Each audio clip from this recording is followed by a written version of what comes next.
ಎಲ್ಲರಿಗೂ ನಮಸ್ಕಾರ. Welcome back to my channel. ಇವತ್ತಿನ ವಿಡಿಯೋದಲ್ಲಿ ನಾನು ಗೀ ರೈಸ್ ಜೊತೆಗೆ ಹೆಸರುಬೇಳೆ ದಾಲ್ ಮಾಡೋದಕ್ಕೆ ಇಲ್ಲಿ ನಾನು ಒಂದು ತೆಂಗಿನಕಾಯಿ ಕೊಬ್ಬರಿ ತೊಗೊಂಡಿದ್ದೀನಿ. ಫುಲ್ ಒಂದು ತೆಂಗಿನಕಾಯಿನ ಕೊಬ್ಬರಿ ತೊಗೊಂಡು ನಾನು ಇಲ್ಲಿ ಇದನ್ನು ಫ್ರಿಜ್ಜಲ್ಲಿ ಇಟ್ಟಿದ್ದೆ. ಸೊ ಅದನ್ನು ಹೊರಗಡೆ ತೆಗೆದಿಟ್ಟು ಸಣ್ಣ ಸಣ್ಣದಾಗಿ ಕಟ್ ಮಾಡ್ಕೋತಾ ಇದ್ದೀನಿ. ಕಟ್ ಮಾಡಿ ಮಿಕ್ಸಿ ಜಾರ್ಗೆ ಹಾಕ್ಕೊಂಡು ಇದನ್ನು ನುಣ್ಣಕ್ಕೆ ರುಬ್ಕೋಬೇಕು. ನಾವು ಫಸ್ಟು ದಾಲ್ ಮಾಡ್ಕೊಳ್ಳೋಣ ಅಂತ ನಾನಿಲ್ಲಿ ಹೆಸರುಬೇಳೆ ದಾಲ್ ಮಾಡೋದಕ್ಕೆ ಇಲ್ಲಿ ನಾನು 1 ಕಪ್ಪಷ್ಟು ಹೆಸರುಬೇಳೆ ಮತ್ತು 1 ಈರುಳ್ಳಿ, ಒಂದು 7 ರಿಂದ 8 ಹಸಿಮೆಣಸಿನಕಾಯಿ ತೊಗೊಂಡಿದ್ದೀನಿ. ಈಗ ಸ್ಟವ್ ಹಚ್ಚಿ ಕುಕ್ಕರ್ ಇಟ್ಕೊಂಡು ಅದು ಬಿಸಿ ಆದಮೇಲೆ ನಾನಿಲ್ಲಿ 1 ಟೇಬಲ್ ಸ್ಪೂನ್ ಎಣ್ಣೆ ಹಾಕ್ಕೊಂಡು, ಎಣ್ಣೆ ಬಿಸಿ ಆದಮೇಲೆ 1/4 ಟೀ ಸ್ಪೂನು ಅಥವಾ 1 ಟೀ ಸ್ಪೂನಷ್ಟು ಜೀರಿಗೆ ಹಾಕ್ಕೊಂಡಿದ್ದೀನಿ. ಜೀರಿಗೆ ಸಿಡಿಯೋಕ್ಕೆ ಸ್ಟಾರ್ಟ್ ಆದಮೇಲೆ ಇದಕ್ಕೆ ನಾನು ಒಂದು ಕಟ್ ಮಾಡಿ ಇಟ್ಕೊಂಡಿರೋ ಈರುಳ್ಳಿ ಹಾಕ್ಕೊಂಡಿದ್ದೀನಿ ಮತ್ತು ಹಸಿಮೆಣಸಿನಕಾಯಿ ಹಾಕಿ ಚೆನ್ನಾಗಿ ಫ್ರೈ ಮಾಡ್ಕೋಬೇಕು. ಈರುಳ್ಳಿ ಸ್ವಲ್ಪ ಬ್ರೌನ್ ಕಲರ್ ಆದಮೇಲೆ ಈಗ ನಾನು ಶುಂಠಿ ಬೆಳ್ಳುಳ್ಳಿ ಪೇಸ್ಟು ಇಲ್ಲಿ ನಾನು 1 ಸ್ಪೂನ್ ಹಾಕ್ಕೊಂಡಿದ್ದೀನಿ.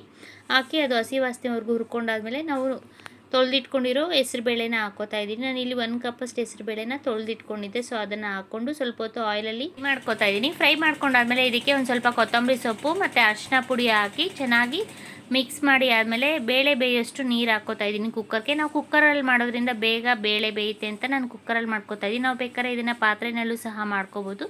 ಈಗ ಮಿಕ್ಸ್ ಮಾಡಿ ಆದಮೇಲೆ ಬೇಳೆ ಬೇಯೋಷ್ಟು ನೀರು ಹಾಕಿ ರುಚಿಗೆ ತಕ್ಕಷ್ಟು ಉಪ್ಪು ಹಾಕ್ಕೋಬೇಕು. ಅರಿಶಿನ ಹಾಕೋದ್ರಿಂದ ಹೆಲ್ತ್ಗೂ ಒಳ್ಳೆಯದು ಮತ್ತು ಟೇಸ್ಟು ತುಂಬ ಚೆನ್ನಾಗಿರುತ್ತೆ. ಈಗ ನಾನು ರುಚಿಗೆ ತಕ್ಕಷ್ಟು ಉಪ್ಪು ಹಾಕಿ ಇದು ಕುಕ್ಕರ್ ಮುಚ್ಚಳ ಹಾಕಿ ಒಂದು 2 ರಿಂದ 3 ವಿಶಿಲ್ ಅಥವಾ 1 ರಿಂದ 2 ವಿಶಿಲ್ ಕುಗ್ಗಿಸಿದ್ರೆ ಸಾಕು. ಹೆಸರುಬೇಳೆ ಬೇಗನೆ ಬೇಯುತ್ತೆ. ಈಗ ನಾನು ಕಟ್ ಮಾಡಿ ಇಟ್ಕೊಂಡಿರೋ ಕೊಬ್ಬರಿನ ನುಣ್ಣಕ್ಕೆ ರುಬ್ಕೊಂಡು ಕೊಬ್ಬರಿ ಹಾಲು ತಗೋತಾ ಇದ್ದೀನಿ. ಈ ರೀತಿ ಒಂದು ಬಟ್ಲು ಅಥವಾ ಪಾತ್ರೆ ತೊಗೊಂಡು ಜ್ಯೂಸ್ ಸ್ಟೈನರ್ ಬರುತ್ತಲ್ಲ ಅದರಲ್ಲಿ ಹಾಕ್ಬಿಟ್ಟು ನೀಟಾಗಿ ಕೊಬ್ಬರಿ ಹಾಲನ್ನೆಲ್ಲ ತಕ್ಕೋತಾ ಇದ್ದೀನಿ. ಕೊಬ್ಬರಿನ ನುಣ್ಣಕ್ಕೆ ರುಬ್ಕೊಂಡು ಒಂದು ಸ್ವಲ್ಪ ನೀರು ಹಾಕ್ಕೊಂಡು ನಾವು ಇಲ್ಲಿ ರುಬ್ಕೋಬೇಕು. ಆಗ ಕೊಬ್ಬರಿ ಹಾಲು ನಮಗೆ ಬರುತ್ತೆ, ಚೆನ್ನಾಗಿರುತ್ತೆ. ಈ ರೀತಿ ಕೊಬ್ಬರಿ ಹಾಲಿಂದ ಮಾಡ್ಕೊಳೋದ್ರಿಂದ ಕೆಲವರು ಇದಕ್ಕೆ ಹಸು ಹಾಲು ಕೂಡ ಹಾಕ್ಕೋತಾರೆ, ಅದರಿಂದನೂ ಟೇಸ್ಟು ತುಂಬ ಚೆನ್ನಾಗೇ ಬರುತ್ತೆ. ಈಗ ನಾನು ಕೊಬ್ಬರಿ ಹಾಲನ್ನು ತಕ್ಕೊಂಡಾದ್ಮೇಲೆ ಮತ್ತೆ ಇನ್ನೊಂದು ಸರಿ ಕೊಬ್ಬರಿನೆಲ್ಲ ಮಿಕ್ಸಿ ಜಾರ್ಗೆ ಹಾಕ್ಕೊಂಡು ನುಣ್ಣಕ್ಕೆ ರುಬ್ಕೊಂಡಿದ್ದೀನಿ ಒಂದು ಸ್ವಲ್ಪ ನೀರು ಹಾಕಿ. ಈಗ ಮತ್ತೆ ಇನ್ನೊಂದು ಸಲ ನಾನಿಲ್ಲಿ ಕೊಬ್ಬರಿ ಹಾಲನ್ನು ತಕ್ಕೋತಾ ಇದ್ದೀನಿ ಅದೇ ಕೊಬ್ಬರಿಯಿಂದ.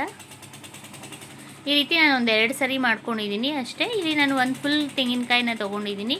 ನಾವು ಜಾಸ್ತಿ ಕೊಬ್ಬರಿ ಹಾಲು ಹಾಕಿದಷ್ಟು ಟೇಸ್ಟು ತುಂಬ ಚೆನ್ನಾಗಿರುತ್ತೆ ಗೀ ರೈಸು. ಈಗ ನೋಡಿ ದಾಲ್ ರೆಡಿ ಆಗಿದೆ.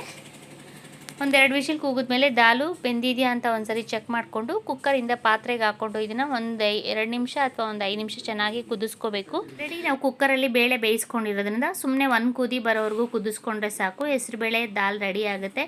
ಇದು ಚಪಾತಿಗೆ ಮತ್ತು ಅನ್ನಕ್ಕೆ, ಬಿಸಿ ಬಿಸಿ ಅನ್ನಕ್ಕೂ ಕೂಡ ತುಂಬ ಚೆನ್ನಾಗಿರುತ್ತೆ. ಗೀ ರೈಸ್ಗೆ, ಜೀರಾ ರೈಸ್ಗೆಲ್ಲ ತುಂಬ ಚೆನ್ನಾಗಿರುತ್ತೆ.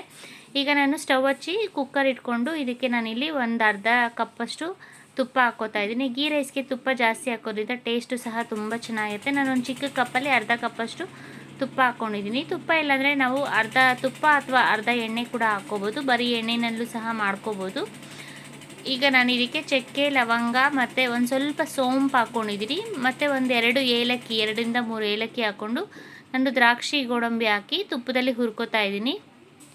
ನಾವು ದ್ರಾಕ್ಷಿ ಗೋಡಂಬಿ ಹಾಕೋದ್ರಿಂದ ನಾವು ತಿನ್ಬೇಕಾದ್ರೆ ಗೀ ರೈಸ್ ಜೊತೆ ಅಲ್ಲಲ್ಲಿ ಸಿಗ್ತಾಯಿದ್ರೆ ಸಖತ್ ಟೇಸ್ಟಿಯಾಗಿರುತ್ತೆ.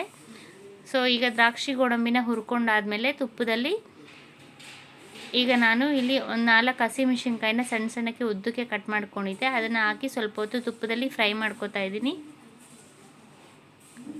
ಈಗ ನಾನು ಇದಕ್ಕೆ 1 ಸ್ಪೂನಷ್ಟು ಶುಂಠಿ ಬೆಳ್ಳುಳ್ಳಿ ಪೇಸ್ಟ್ ಹಾಕ್ಕೋತಾ ಇದ್ದೀನಿ. ಶುಂಠಿ ಬೆಳ್ಳುಳ್ಳಿ ಪೇಸ್ಟ್ ಹಾಕಿ ತುಪ್ಪದಲ್ಲಿ ಹಸಿ ವಾಸನೆವರೆಗೂ ಹುರ್ಕೋಬೇಕು. ಇಲ್ಲಿ ನಾನು ಒಂದು ಅರ್ಧ ಈರುಳ್ಳಿನ ಸಣ್ಣ ಸಣ್ಣದಾಗಿ ಕಟ್ ಮಾಡಿ ಇಟ್ಕೊಂಡಿದ್ದೆ, ಅದನ್ನು ಹಾಕಿ ಒಂದು ಸ್ವಲ್ಪ ಹೊತ್ತು ಫ್ರೈ ಮಾಡ್ಕೋತಾ ಇದ್ದೀನಿ. ಈರುಳ್ಳಿ ಆಪ್ಷನಲ್ಲು ಬೇಕಾದ್ರೆ ಹಾಕ್ಕೋಬೋದು, ಇಲ್ಲಾಂದರೆ ಹಾಗೇನೂ ಸಹ ಮಾಡ್ಕೋಬೋದು. ಮತ್ತು ಇಲ್ಲಿ ತುಪ್ಪ ಕಮ್ಮಿ ಆಯಿತು ಅನಿಸ್ತು, ಒಂದು ಸ್ವಲ್ಪ 1 ಟೇಬಲ್ ಸ್ಪೂನಷ್ಟು ಎಣ್ಣೆ ಹಾಕ್ಕೊಂಡೆ ನಾನು ಒಂಚೂರು. ನಾವು ಬೇಕಾದ್ರೆ ಎಕ್ಸ್ಟ್ರಾ ತುಪ್ಪನೇ ಹಾಕ್ಕೋಬೋದು. ಈಗ ನಾನಿಲ್ಲಿ 2 ಲೋಟ ಅಕ್ಕಿನ ತೊಳೆದಿಟ್ಟು ನೆನೆಸಿಟ್ಕೊಂಡಿದ್ದೆ. ಸೊ ಅಕ್ಕಿನ ಹಾಕಿ ಚೆನ್ನಾಗಿ ತುಪ್ಪದ ಜೊತೆ ಮಿಕ್ಸ್ ಮಾಡ್ಕೋತಾ ಇದ್ದೀನಿ. ಸೊ ತುಪ್ಪದ ಜೊತೆ ಮಿಕ್ಸ್ ಮಾಡಿ ಆದಮೇಲೆ ಇದಕ್ಕೆ ನಾನಿಲ್ಲಿ ತೆಗೆದಿಟ್ಕೊಂಡಿದ್ವಲ್ಲ ಕೊಬ್ಬರಿ ಹಾಲು ಅದನ್ನು ಹಾಕ್ಕೋತಾ ಇದ್ದೀನಿ. 2 ಲೋಟ ಇರೋದ್ರಿಂದ ಇದು ಆಲ್ರೆಡಿ ಕೊಬ್ಬರಿ ಹಾಲು 1.5 ಲೋಟ ಇದೆ. ಸೊ ಅದಕ್ಕೆ ನಾನು ಒಂದು ಸ್ವಲ್ಪ ನೀರು ಎಕ್ಸ್ಟ್ರಾ ಹಾಕ್ಕೋತೀನಿ ಕೊಬ್ಬರಿ ಹಾಲು ಜೊತೆಗೆ. ನಾವು ಗಟ್ಟಿಯಾಗಿ ಕೊಬ್ಬರಿ ಹಾಲೇ ಹಾಕೋದ್ರಿಂದ ನಾವು ಅಕ್ಕಿ ಎಷ್ಟು ತೊಗೊಂಡು ಅದರ ಅಳತೆಗೆ ಕೊಬ್ಬರಿ ಹಾಲನ್ನೇ ಹಾಕ್ಕೊಂಡ್ರೆ ಇನ್ನೂ ಟೇಸ್ಟ್ ತುಂಬ ಚೆನ್ನಾಗಿರುತ್ತೆ. ನೀರೇನು ಮಿಕ್ಸ್ ಮಾಡ್ತೀರಾ. ಇಲ್ಲಿ ನಾನು ಒಂದು ಅರ್ಧ ಲೋಟ ಅಷ್ಟು ನೀರು ಹಾಕ್ಕೋತಾ ಇದ್ದೀನಿ. ಸೊ 2 ಲೋಟ ಅಕ್ಕಿಗೆ 1.5 ಲೋಟ ಅಷ್ಟು ಕೊಬ್ಬರಿ ಹಾಲಿತ್ತು. ಸೊ ಅದಕ್ಕೆ ನಾನು ಇನ್ನೊಂದು ಅರ್ಧ ಲೋಟ ನಾನಿಲ್ಲಿ ನೀರು ಹಾಕ್ಕೋತಾ ಇದ್ದೀನಿ. ಅಕ್ಕಿ ಬೇಯಷ್ಟು ನೀರು ಹಾಕ್ಕೋತಾ ಇದ್ದೀನಿ ನಾನಿಲ್ಲಿ.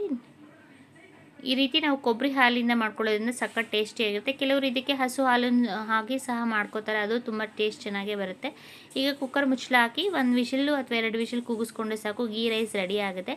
ಗೀ ರೈಸು ರೆಡಿಯಾಗಿದೆ. ಇದನ್ನು ಬಿಸಿ ಬಿಸಿ ಮಿಕ್ಸ್ ಮಾಡಿದ್ರೆ ಸ್ವಲ್ಪ ಮೆತ್ತಗಾಗ್ಬಿಡುತ್ತೆ ಅಂತ ನಾನು ಸ್ವಲ್ಪ ಹೊತ್ತು ತಣ್ಣಗಾದಮೇಲೆ ಅನ್ನನೆಲ್ಲ ನೀಟಾಗಿ ಮಿಕ್ಸ್ ಮಾಡಬೇಕು. ಕುಕ್ಕರ್ ಕೂಗಿದಾಗ ಮೇಲೆ ಎಲ್ಲ ಕೊಬ್ಬರಿ ಹಾಲೆಲ್ಲ ನಿಂತ್ಬಿಟ್ಟಿರುತ್ತೆ, ಸ್ವಲ್ಪ ಕೊಬ್ಬರಿ ಥರ. ಅದಕ್ಕೆ ನಾವೇನು ಮಾಡಬೇಕು ಅಂದರೆ ನೀಟಾಗಿ ಮಿಕ್ಸ್ ಮಾಡಿಕೊಂಡು ಗೀ ರೈಸ್ ಜೊತೆಗೆ ಹೆಸರುಬೇಳೆ ದಾಲ್ ರೆಡಿಯಾಗಿದೆ.